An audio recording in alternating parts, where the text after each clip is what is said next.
mes frères et sœurs, bonjour, je suis Naro. Hello, Dieu vous bénisse. Bonjour, frères et sœurs, le Seigneur vous bénisse. Salut, comment ça va? Dieu vous bénisse à tous. Oh là la famille, j'espère que vous allez bien, soyez bénis. I need a little guiding for my soul. Only heaven knows. 'Cause I just need a helping hand. It's gonna help me stand.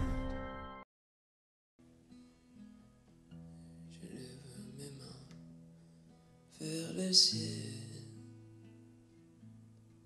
Je me présente devant toi, oh mon Seigneur, pour recevoir mon Dieu, la force et la puissance pour demeurer près de toi. Je lève mes mains vers le ciel. Je me présente devant toi, oh mon Seigneur, pour recevoir, oh mon Dieu, la force et la puissance pour demeurer près de toi. Remplis ma vie, oh Seigneur, de ta présence. Remplis ma vie, oh Seigneur, de ta joie. Et dans tous mes besoins, tu seras là, car tu m'aimes, tu m'aimes.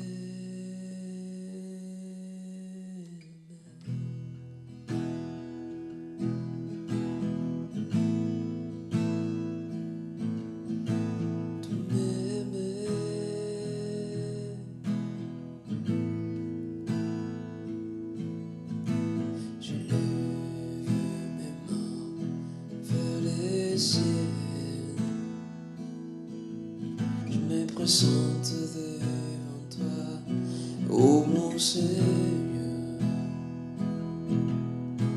pour recevoir, mon Dieu, la force et la puissance de mourir près de toi. Je lève mes mains vers les cieux. Je me présente devant toi, ô mon Seigneur, pour recevoir, mon Dieu, la force et la puissance pour demeurer près de toi. Remplis ma vie, oh Seigneur, de ta présence. Remplis ma vie, oh Seigneur, de ta joie. Et dans tous mes besoins, tu seras là, car tu m'aimes, tu m'aimes. Remplis ma vie, oh Seigneur, de ta présence. Remplis ma vie, oh Seigneur, de ta joie. Et dans tous mes besoins, tu seras là, car tu m'aimes, tu m'aimes.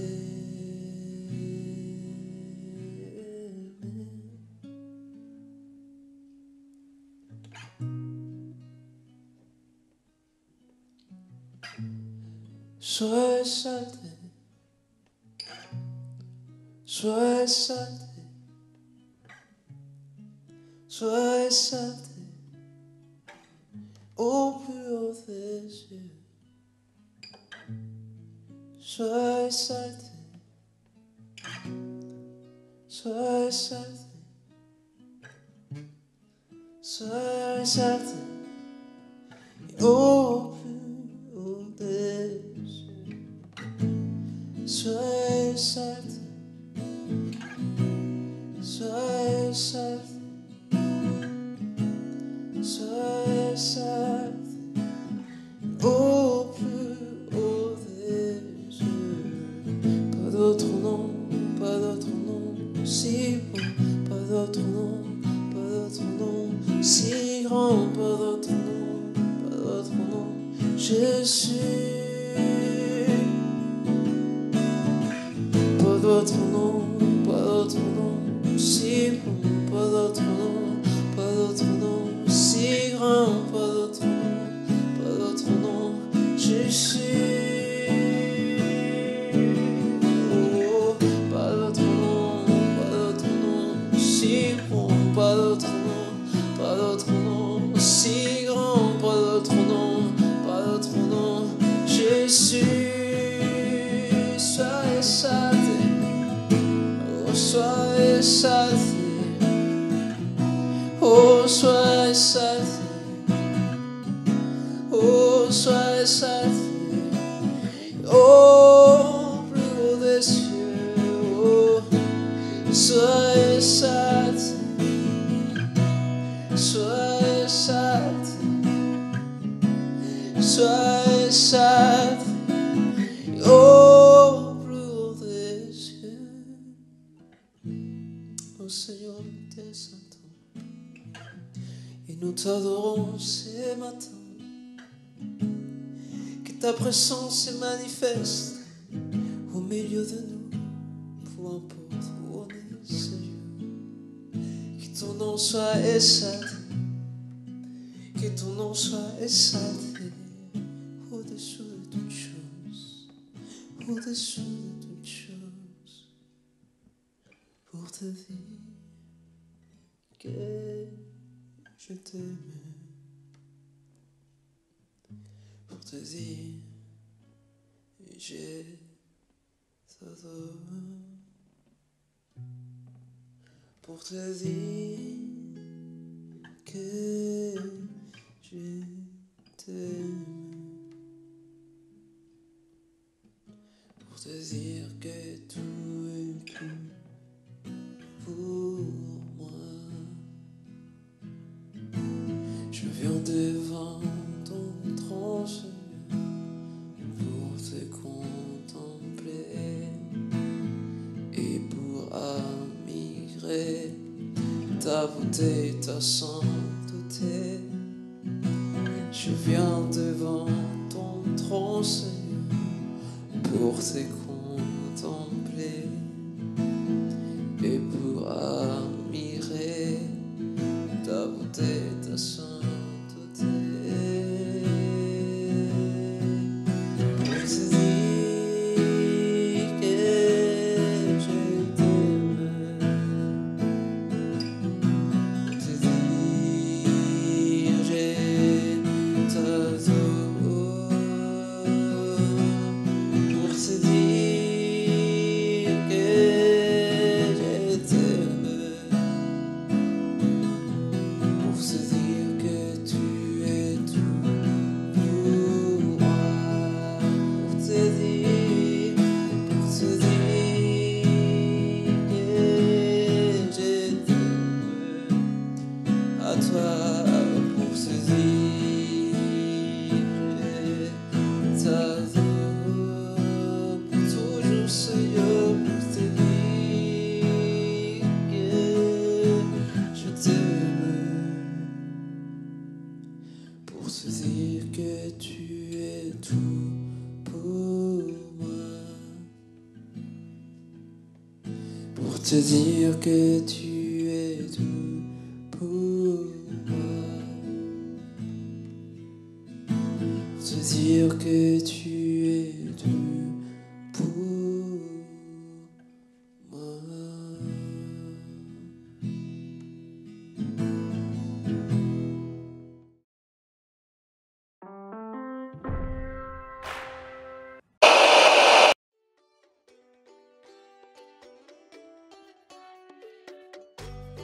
Ma maman à moi. Ma maman à moi, c'est la meilleure cuisinière au monde. Ma maman brille dans le soleil.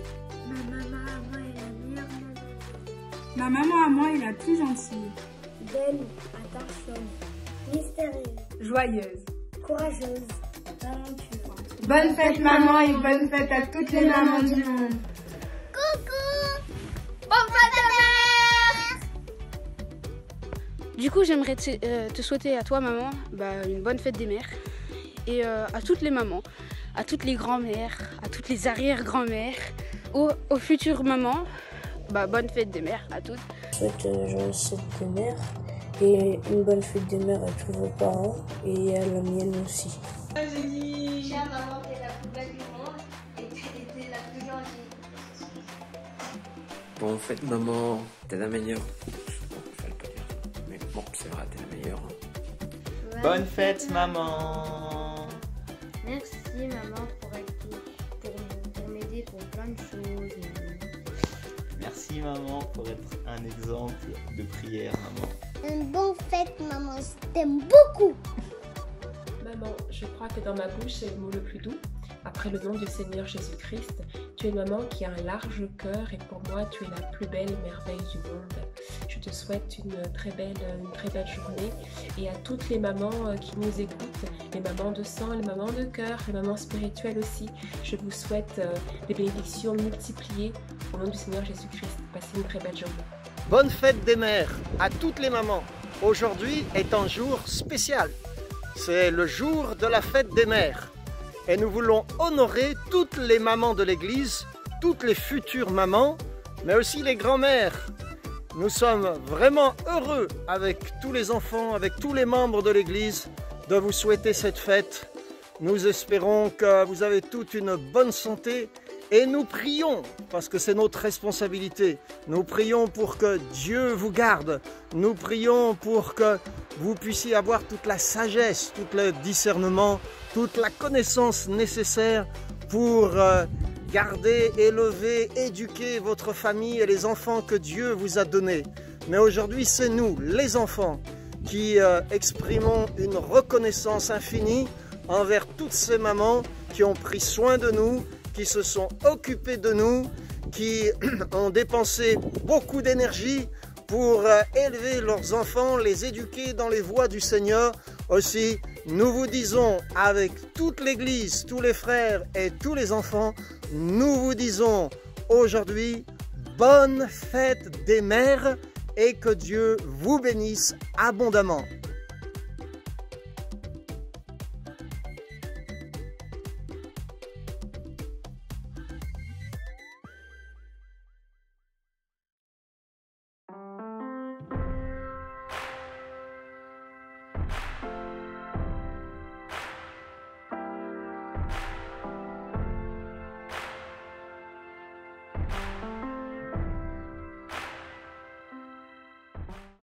Eh bien, nous nous retrouvons maintenant pour le moment principal de ce culte, pour partager ensemble la parole de Dieu.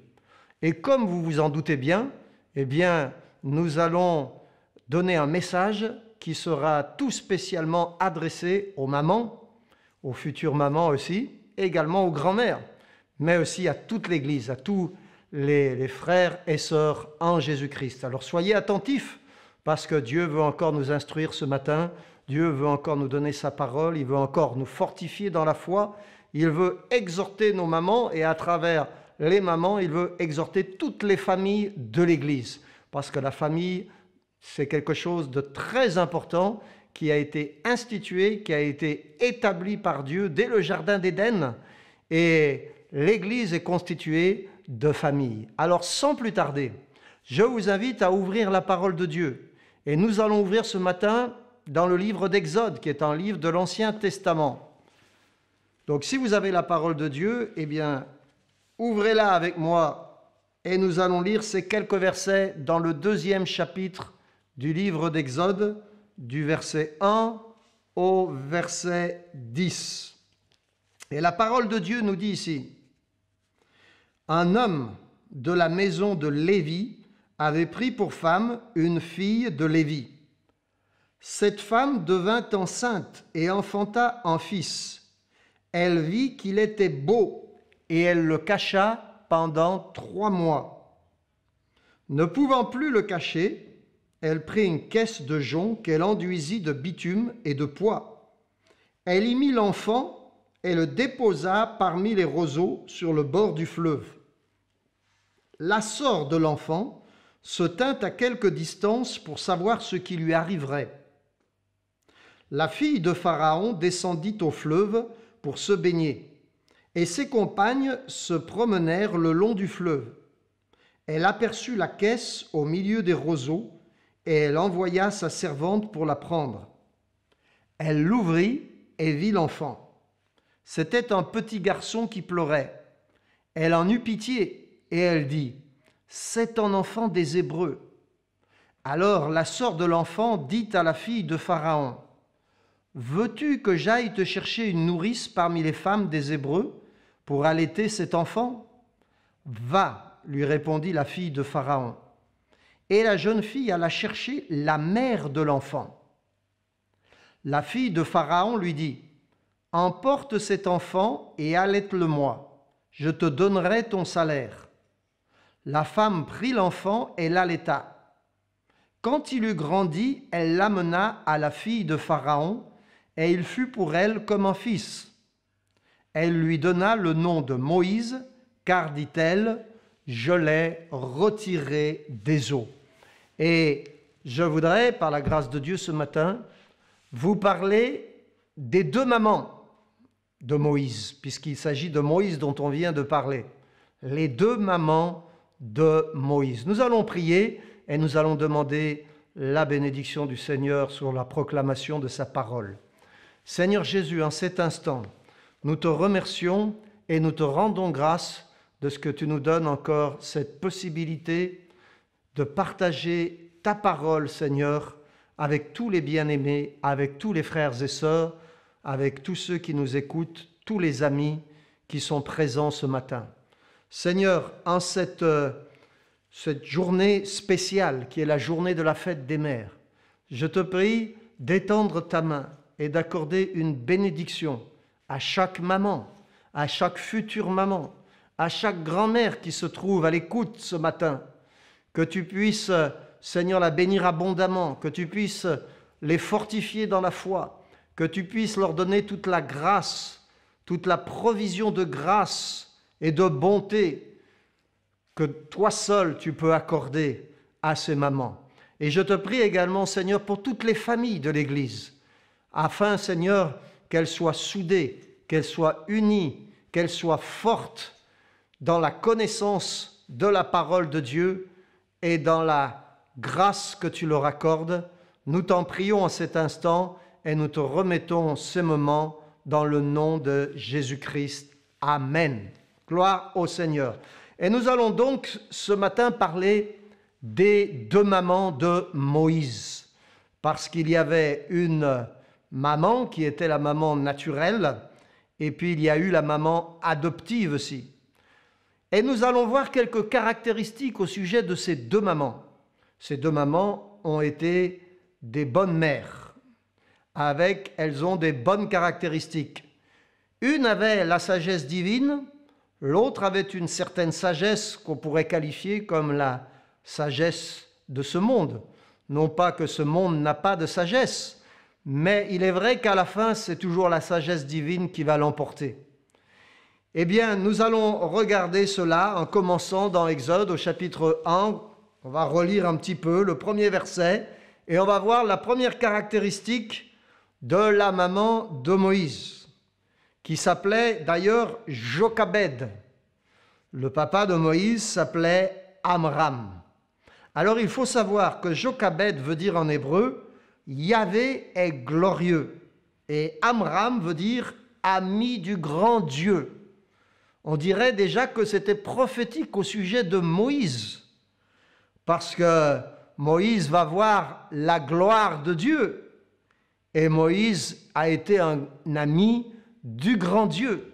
Donc déjà dans le nom de la maman et dans le nom du papa, déjà il y a quelque chose ici d'extraordinaire qui allait probablement déjà préparer l'avenir du prophète Moïse. Amen. Alors nous allons donc voir ce qu'une mère bonne fait. Premièrement, elle s'est bien mariée. Lisons le verset 1. Le verset 1 nous dit « Un homme de la maison de Lévi avait pris pour femme une fille de Lévi. » Vous voyez, un homme de la maison de Lévi avait pris pour femme une fille de Lévi.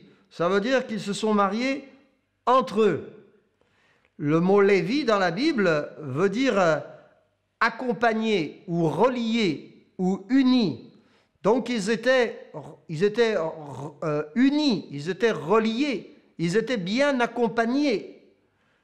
Nous sommes dans ce sens-là tous appelés à être des enfants de Lévi, c'est-à-dire à être des enfants bien accompagnés.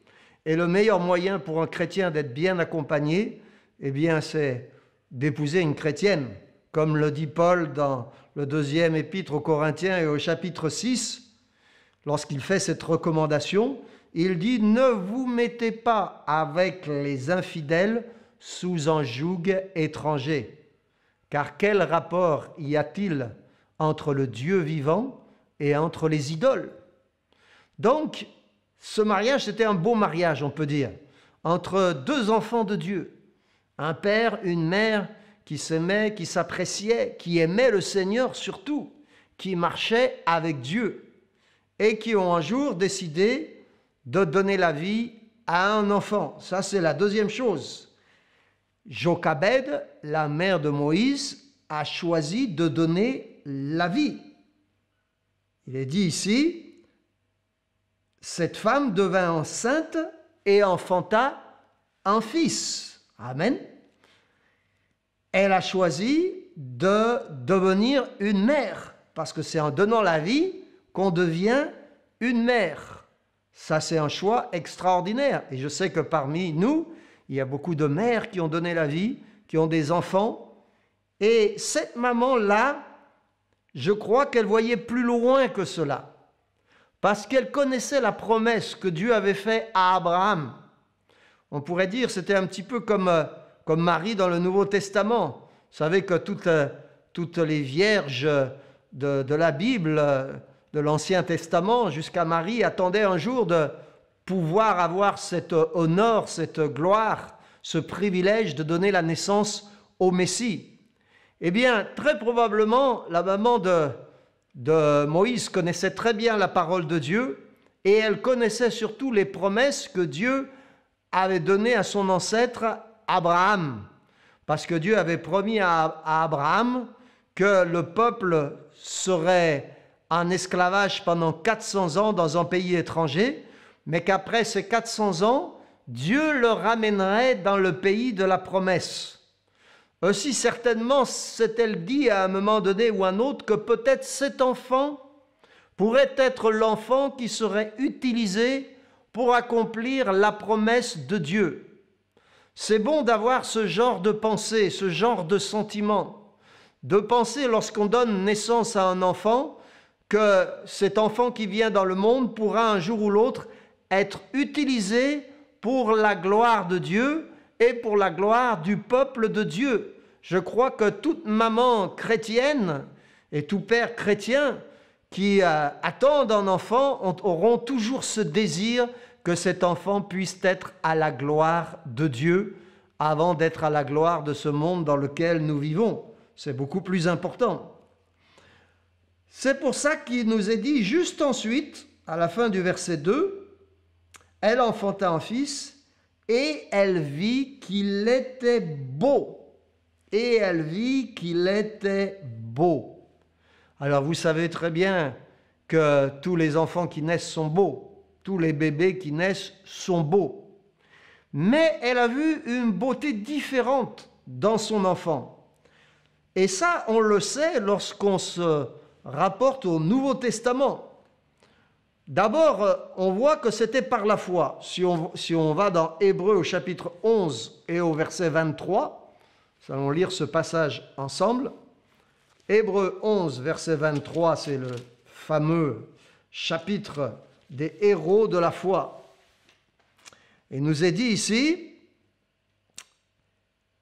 au verset 23, « C'est par la foi, amen, c'est par la foi, que Moïse à sa naissance fut caché pendant 3 mois par ses parents, parce qu'ils virent que l'enfant était beau. » Parce qu'ils virent quoi? Parce qu'ils virent que l'enfant était beau. Mais de quelle beauté est-on en train de parler ici? Eh bien, pour le savoir, nous devons nous reporter maintenant dans le livre des Actes au chapitre 7, où ici nous avons le fameux chapitre de la défense d'Étienne devant le Sanhédrin.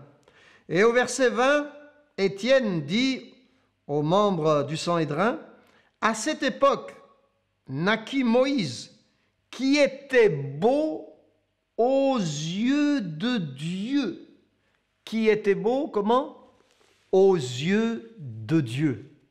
Donc ce que la maman de David a vu ici, ce n'était pas une beauté physique, mais c'était une beauté spirituelle. Elle a su reconnaître dans ce petit bébé qui venait de naître, elle a su reconnaître quelque chose de spirituel, parce qu'elle avait reçu la promesse, parce qu'elle avait, nous dit Hébreux 11, la foi. La foi plus la promesse nous amène à des accomplissements spirituels. Et elle a vu dans cet enfant qui venait de naître la réalisation de la promesse de Dieu pour le salut et la délivrance du peuple d'Israël. Autrement dit, les yeux de cette maman étaient les yeux de Dieu. Elle a vu au-delà de ce que les yeux charnels pouvaient voir. Elle s'est élevée avec les yeux de Dieu et elle a vu une beauté spirituelle là où peut-être tous les autres ne voyaient qu'une beauté physique. C'est important, et je m'adresse à tous les mamans, lorsque vous regardez votre enfant, peu importe l'âge de votre enfant, il y a une beauté spirituelle dans chacun de nos enfants, parce que Dieu a des projets pour eux, Dieu a des plans pour eux, Dieu veut les utiliser, Dieu veut les bénir. Amen. Dieu ne nous a pas donné des enfants comme cela pour le plaisir d'avoir des enfants, non. Il nous a permis d'avoir ces enfants pour qu'ils soient un jour à la gloire de Dieu. Alors je veux encourager toutes les mamans ce matin à prier pour leurs enfants jusqu'à ce qu'ils voient cette promesse s'accomplir. Ensuite, il nous est dit que parce qu'il était beau, elle le cacha pendant 3 mois. Donc elle avait une autre vertu ici. C'était une femme courageuse. Elle avait décidé de cacher cet enfant pour qu'il ne soit pas découvert par les serviteurs de Pharaon, car vous savez que le Pharaon avait décidé de tuer tous les enfants mâles qui naissaient. Mais elle a décidé de le protéger. Elle a décidé de le cacher. Parce qu'elle avait vu justement qu'il était beau. Quand tu as les yeux de la foi, tu es prêt à faire des choses folles. Et la Bible nous dit qu'elle ne craignit pas l'ordre du roi. Alors elle l'a caché, elle l'a protégé. Et ça, bien-aimés, c'est notre responsabilité aujourd'hui dans le monde dans lequel nous vivons, de cacher nos enfants, à ce monde, de cacher nos enfants au roi de ce monde. Si nous avons les yeux de Dieu sur nos enfants, nous voudrons toujours les protéger et les préserver du mal qui est dans ce monde. Car il y a une chose qu'on doit bien se dire ce matin, c'est que nos enfants sont mis à part. Nos enfants sont spéciaux. Même si nous ne le voyons pas encore, même si nous voyons peut-être, je dirais même, tout le contraire lorsque nous les regardons. Peut-être que tu as des enfants qui t'en font voir de toutes les couleurs. Mais parce que toi, tu es chrétien ou tu es chrétienne, Dieu veut faire quelque chose avec ton enfant. Aussi, cache-le, essaye de le cacher de ce monde, essaye de le protéger, de le préserver le plus longtemps que tu pourras. Cache-le aussi dans la prière. Remets-le au Seigneur, car la Bible nous dit que notre vie est cachée avec Christ en Dieu. Amen. Cache sa vie en Dieu à travers la prière. Fais comme Job qui, chaque jour, chaque matin, lorsqu'il se levait, il offrait un sacrifice pour chacun de ses enfants. Et il priait pour chacun de ses enfants, de peur qu'il n'eût péché contre Dieu, ne serait-ce même qu'en penser. Nous aussi, nous devons prier pour nos enfants et nous devons les cacher. Et puis, qu'est-ce qu'elle a fait encore, Jochebed? Elle a travaillé pour son fils. Le verset 3 nous dit qu'elle a fabriqué une petite embarcation avec du jonc.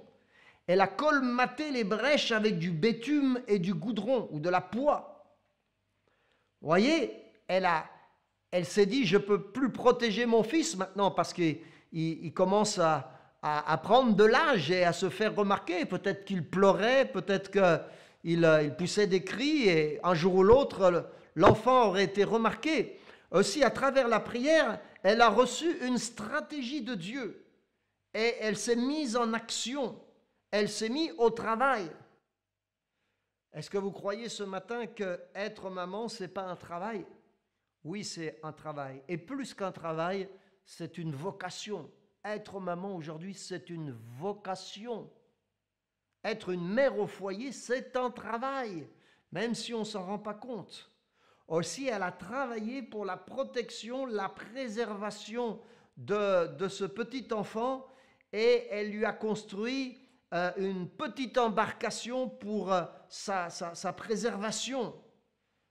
De la même manière que nous construisons la foi de nos enfants en partageant avec eux la parole de Dieu, nous construisons leur foi pour leur préservation dans ce monde dans lequel ils vivent. Ne croyez pas que l'enseignement de la parole de Dieu, c'est seulement pour les moniteurs et les monitrices de l'école du dimanche. Non, ils font leur travail chaque dimanche, quand c'est possible, hein, quand on n'est pas en confinement. Mais le principal du travail, c'est à nous de l'accomplir, c'est à nous de le faire. Parce qu'ils ne seront à l'église que le dimanche, mais ils seront avec nous le lundi, le mardi, le mercredi, le jeudi, le vendredi et le samedi. Donc le plus grand travail nous revient, celui de former nos enfants à travers les Écritures, afin que ces Écritures que nous partageons avec eux puissent petit à petit construire leur foi et les préserver, les protéger du monde dans lequel nous vivons. Voyez, elle a mis la poix sur le panier de jonc, sur la petite embarcation qu'elle avait fait. Elle a mis de la poix pour rendre ce panier étanche.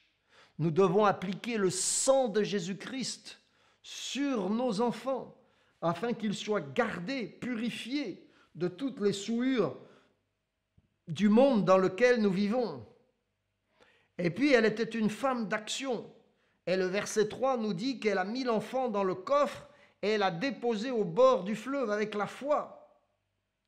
Elle savait que l'enfant n'aurait pas pu se sauver par lui-même, donc elle a fait cela pour lui. Elle a bougé pour son enfant. Il faut bouger pour nos enfants et faire ce qu'eux ne peuvent pas faire. Parce qu'ils sont trop jeunes pour agir par eux-mêmes. Voyez, il faut un petit peu pousser nos enfants à venir au culte. Parce que si vous écoutez les enfants, ils ne voudront pas venir le dimanche matin parce qu'ils préfèrent rester au lit, parce qu'ils préfèrent faire des jeux vidéo, parce qu'ils préfèrent avoir d'autres activités. Non, il faut les pousser, il faut dire, allez, tu viens avec nous au culte. Parce que c'est à nous de prendre la décision pour eux tant qu'ils sont petits. Et c'est ce que Jochebed a fait, elle a pris une décision pour Moïse. Elle aurait pu le donner aux gardes de Pharaon, ou elle aurait pu l'abandonner à son sort comme cela. Mais non, elle a dit, par la foi, je vais faire quelque chose. Dieu lui a donné une stratégie. Dieu donnera toujours une stratégie aux mamans, aux papas, pour prendre soin de leurs enfants et les diriger dans la bonne direction lorsque les circonstances sont difficiles. Et elle n'a pas été seule dans ce travail-là, parce qu'elle a utilisé son autre enfant, la sœur de Moïse, Myriam. Elle a utilisé Myriam pour l'aider. Myriam était plus âgée que Moïse et probablement qu'elle avait déjà reçu la parole de Dieu par sa maman aussi, qui lui avait transmis la foi. Et ils sont devenus les deux une aide dans le service, vous voyez. Et elle a mis la famille à contribution pour le service de Dieu. Ça, c'est important. Nos familles doivent être mises à contribution pour le service de Dieu. Et Myriam a accompagné le panier qui flottait au bord du Nil dans les joncs pour voir où est-ce que ce panier allait arriver. Très probablement que la maman savait qu'il allait arriver à l'endroit précis où la princesse d'Égypte venait pour se baigner le matin. Et c'est ce qui nous amène maintenant à la deuxième maman. La princesse. Et nous voyons ici ce que Dieu a fait quand une mère a la foi. Dans un moment critique, dans un moment difficile, dans un moment dangereux, il a pourvu une mère adoptive pour Moïse. Parce que la femme qui a trouvé le bébé Moïse était la propre sœur du Pharaon qui voulait l'exterminer. Je ne sais pas si on peut s'imaginer ça, comment Dieu arrive à retourner parfois les situations d'une manière qu'on n'aurait jamais imaginée, jamais pensée. Dieu a tourné la main qui voulait tuer dans une main qui va protéger. Gloire au Seigneur. Et la providence de Dieu a permis que la princesse se trouve au bon endroit. Au verset 5, il nous est dit qu'elle est descendue au fleuve pour se baigner avec ses compagnes et qu'elles se sont promenées le long du fleuve. Tu peux avoir confiance que si tu mets Dieu en premier, il dirigera toujours tes pas. Amen. Comme il nous est dit dans le psaume, dans le Proverbe au chapitre 3 et au verset 5, « Confie-toi en l'Éternel de tout ton cœur et ne t'appuie pas sur ton intelligence ou ta sagesse. Reconnais-le dans toutes tes voies et il aplanira tes sentiers. » Gloire au Seigneur. C'est ce qu'a fait la maman de Moïse. Et voyez comment Dieu a contrôlé la suite des événements d'une manière miraculeuse. Gloire au Seigneur. Cette princesse, elle a regardé et elle a vu la bonne chose. Elle a vu la chose qu'il fallait voir. Il y avait beaucoup de choses à voir au bord du fleuve ce jour-là. Mais ses yeux ont été attirés par l'essentiel. Ses yeux ont été attirés par ce que Dieu voulait qu'elle voie. Ça veut dire que Dieu a attiré ses yeux vers une bonne direction spirituelle. Et non seulement elle a vu ce qu'il fallait voir, mais elle a fait ce qu'il fallait faire. Elle a vu le panier, au verset 5, il est dit, elle aperçut la caisse au milieu des roseaux et elle envoya sa servante pour la prendre. Gloire au Seigneur. Quand tu es au bon endroit, quand tu vois la bonne chose, alors il ne reste plus qu'à faire ce qu'il faut faire. Et elle a fait la bonne chose. Elle a envoyé sa servante pour aller chercher le panier. Elle a compris ce qu'était le besoin immédiat. Le verset 6 dit qu'elle a ouvert le panier, elle a vu l'enfant, c'était un petit garçon qui pleurait. Vous imaginez le grand Moïse là, il était en train de pleurer. Mais c'était qu'un petit bébé. Et elle l'a vu en train de pleurer. Et il a pleuré au bon moment. Il a pleuré au bon moment pour attendrir son cœur. Amen. On voit encore ici la souveraineté divine. Voyez, le besoin immédiat pour une mère aujourd'hui, c'est de prendre soin de ses enfants pour les amener au salut. Parce qu'il n'y a pas de plus grande chose. Il n'y a pas de plus grand héritage que nous puissions donner à nos enfants que de les amener au salut en Jésus-Christ. Mais pour cela, il faut avoir la vision que Dieu peut les utiliser et avoir la compassion pour leur âme. Quand elle a vu ce petit bébé qui pleurait, et il est marqué ici, et elle eut pitié. Amen, elle eut pitié. Gloire au Seigneur.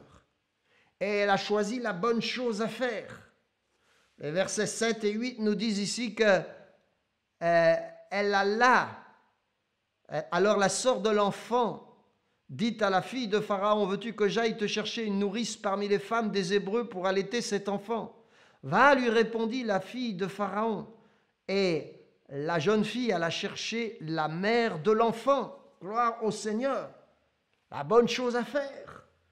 Parce que la providence divine va permettre maintenant que cet enfant soit remis entre les mains de sa véritable mère, qui va l'allaiter et en plus avec un salaire. Gloire au Seigneur. Ça veut dire qu'elle a été payée pour allaiter son propre enfant.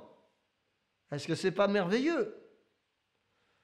Pour ça que la Bible nous dit que de ne pas nous lasser de faire le bien, parce que dans le temps convenable, nous moissonnerons si on ne se relâche pas. Amen. Il y a un salaire. Il y a un salaire pour nos œuvres si elles sont faites en Christ. C'est pour ça qu'on ne doit pas se relâcher. Dieu pourvoira toujours aux besoins des mères qui ont décidé de s'investir pour le Seigneur et pour que leurs enfants servent le Seigneur. Et finalement, elle a donné ce beau nom à l'enfant. Au verset 10, il nous est dit, quand il eut grandi, elle l'amena à la fille de Pharaon, et il fut pour elle comme un fils. Elle lui donna le nom de Moïse, car dit-elle, je l'ai retiré des eaux. Elle lui donna le nom de Moïse. Ce qui est étonnant dans cette histoire, c'est que la propre mère de Moïse ne lui avait pas donné de nom jusqu'à présent. Enfin, on ne sait pas. On ne sait pas si elle lui avait donné un nom. En tout cas, le nom qui est resté en vigueur et le nom qu'on connaît aujourd'hui, c'est le nom qu'a donné la princesse. Et c'est un nom prophétique. Je l'ai retiré des eaux, parce que c'est ce que veut dire Moïse. Prophétiquement, dans la Bible, les eaux, ce sont les nations. Ça veut dire que prophétiquement, Dieu allait retirer aussi Israël de la nation étrangère ou des nations, puisque l'Égypte était constituée de plusieurs peuplades, allait retirer Israël des nations dans laquelle il était en esclavage pour appartenir, être seulement pour Dieu. Et ça, c'est la même chose pour l'Église, parce que le mot Église, en grec, veut dire ecclésia. Et ecclésia veut dire tirer hors du monde. Gloire au Seigneur. Et finalement, elle l'a adopté pour un temps, accomplissant ainsi le propos de Dieu jusqu'au temps prévu par Dieu. Puisqu'il est dit plus loin dans Actes chapitre 7, et quand il eut été exposé, la fille de Pharaon le recueillit et l'éleva comme son fils. Et il est dit aussi qu'il a été élevé dans toute la sagesse des Égyptiens et qu'il était puissant en parole et en œuvre. Ça veut dire qu'il a reçu une bonne éducation, que la sœur du Pharaon, la princesse, a pris soin de lui donner la meilleure éducation possible, selon la sagesse de l'époque, la sagesse des Égyptiens. Et on sait que l'Égypte était une nation très avancée au milieu des nations. Donc Moïse a reçu une éducation excellente, excellente. Deux mamans, une maman naturelle, une maman adoptive. Deux mamans, une maman spirituelle qui a enseigné les choses de Dieu à l'enfant Moïse, une maman de la sagesse de ce monde qui lui a donné la meilleure instruction possible. Ces deux choses étaient bonnes, mais à la fin, qu'est-ce qu'il a emporté? C'est la spiritualité qu'il a emporté sur la sagesse de ce monde. Parce que la Bible nous dit que devenu grand par la foi, Moïse refusa d'être appelé fils de la fille de Pharaon. Et il décida de se consacrer à la mission que Dieu avait préparée pour lui. une grande mission. Laisse-moi te poser cette question ce matin en conclusion de ce message que j'adresse particulièrement à toutes les mamans.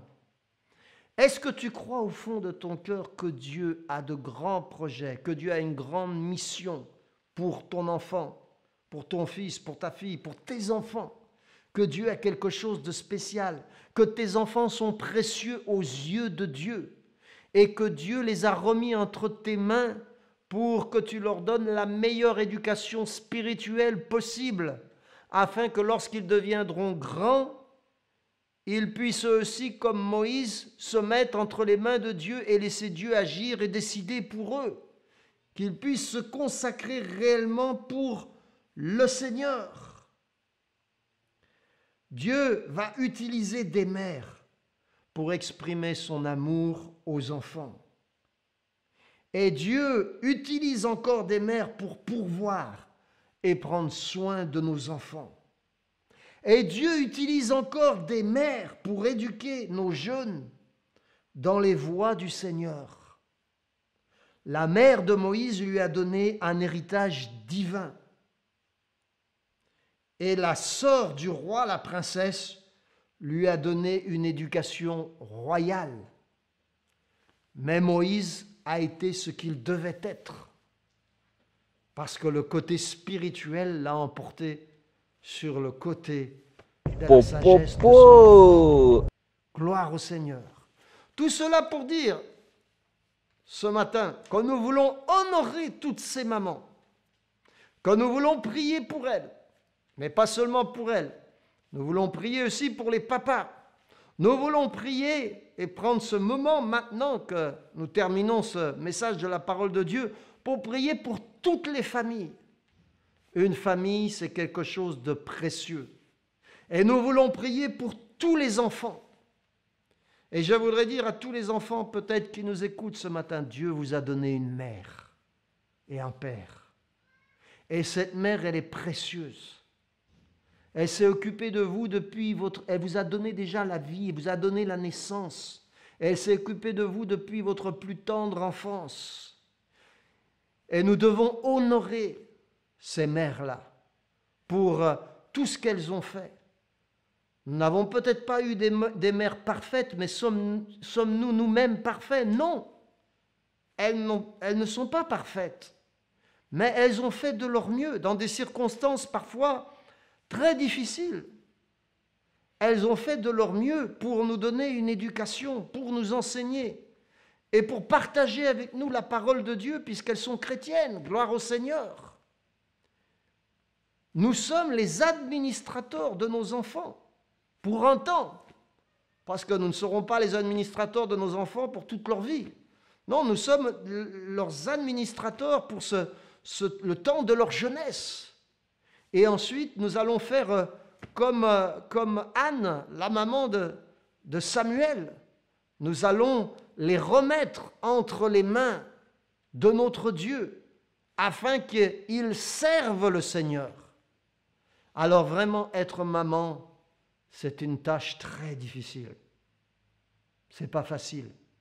Et chaque maman de notre Église, chaque couple, chaque parent a besoin de la grâce de Dieu, a besoin de la puissance de Dieu, a besoin surtout de la sagesse, du discernement de Dieu, pour pouvoir éduquer leurs enfants dans une génération qui est une génération très difficile, dans des circonstances qui sont très compliquées.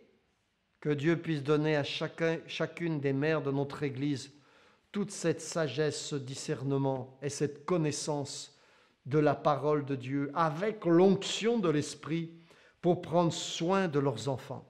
Aussi, je vous propose que tous ensemble, si vous êtes en famille, si vous êtes à côté de votre épouse, prenez votre épouse par la main ce matin. Si vos enfants sont à vos côtés, prenez vos enfants par la main. Et nous allons tous prier ensemble. Et nous allons tous remettre nos familles dans la présence du Seigneur. Et nous allons remettre toutes les familles de l'Église dans la présence du Seigneur. Et nous allons invoquer le nom de Jésus-Christ sur nos familles. Et nous allons demander à Dieu de déverser son Saint-Esprit sur nous, de déverser sa grâce sur nous, de déverser sa bonté, sa sagesse, son intelligence spirituelle sur nous, afin d'utiliser les parents pour être des canaux de cette grâce pour leurs enfants, et afin d'utiliser nos enfants pour qu'ils soient un jour à la gloire de Dieu et qu'ils puissent le servir à leur tour aussi. Bénissons le Seigneur ensemble. Seigneur Jésus, nous sommes tous unis devant toi ce matin. Toutes les mamans de notre Église sont présentes devant toi. Tous les papas de l'Église sont présents devant toi, Seigneur. Et tous nos enfants sont là aussi, Seigneur. Et nous voulons glorifier ton saint nom. Et dans ces temps difficiles que nous traversons, Seigneur, dont nous savons qu'il s'agit des derniers temps, nous te prions que tu puisses déverser une onction spéciale, une grâce spéciale sur chaque famille de notre Église, sur chaque maman, sur chaque papa, sur chaque enfant, Seigneur, que tu nous donnes, Seigneur, le fruit de ton esprit, que tu nous donnes les dons de ton esprit, Seigneur, afin que nous puissions, Seigneur, les utiliser au mieux pour l'éducation de tous nos enfants, Seigneur, et que nos familles puissent grandir dans la foi et dans la connaissance de ta parole et dans l'onction de ton Saint-Esprit qui ne manquera jamais pour pourvoir à tous nos besoins. Seigneur, tous ensemble, dans l'unité, ce matin, nous nous remettons entre tes mains. Nous invoquons ton nom, le nom de Jésus, qui est élevé au-dessus de tout autre nom, car Dieu l'a souverainement élevé et lui a donné le nom qui est au-dessus de tout autre nom. Au-dessus de tout autre nom, dans les cieux, sur la terre et sous la terre, afin qu'au nom de Jésus-Christ, tout genou fléchisse et toute langue confesse que Jésus-Christ est Seigneur, à la gloire de Dieu le Père ce matin. Bénis ton Église, Seigneur. Bénis ton peuple, Seigneur. Et unis-nous dans un même amour, Seigneur, dans une même onction, dans une même connaissance de ta parole. Donne-nous le zèle, Seigneur, dont nous avons besoin pour l'éducation de nos enfants. Donne à nos enfants, Seigneur, un cœur tendre, Seigneur Jésus. Un cœur qui puisse écouter, Seigneur. Et donne-nous aussi à nous, les parents, Seigneur, cette capacité de pouvoir enseigner, partager ta parole par ta grâce. Nous t'en prions en cet instant, Seigneur, et nous remettons toutes les mamans entre tes mains, ainsi que toutes les familles, dans le nom de Jésus. Amen. Amen, frères et sœurs. Que Dieu vous bénisse abondamment. Encore une fois, bonne fête des mères à toutes les mamans. D'habitude, on vous offre une petite rose. Ça sera pour l'année prochaine, si Dieu le veut bien. Et que Dieu vous garde et Dieu vous fortifie. À bientôt.